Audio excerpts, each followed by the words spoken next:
भटकळमध्ये शिंपले गोळा करताना दुर्घटना, नदीत बुडून 8 जणांचा मृत्यू, तिघांचा शोध सुरू।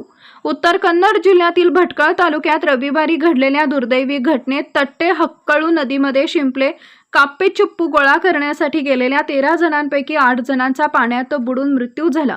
मृतांमध्ये महिलांचाही समावेश असून सर्वजण पांडू शिराळी गावातील एकाच कुटुंबातील असल्याची माहिती समोर आली आहे।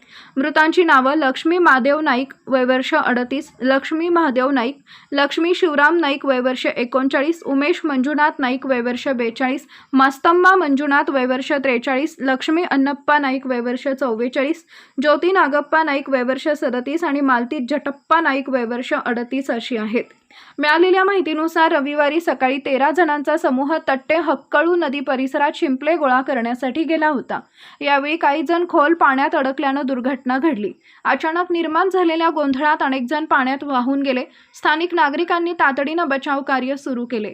घटनेत 2 जण गंभीर जखमी झाले असून त्यांच्यावर उडुपी येथील रुग्णालयात उपचार सुरू आहेत, तर उर्वरित तिघांचा शोध पोलीस, अग्निशमक दल आणि स्थानिकांच्या मदतीने सुरू आहे।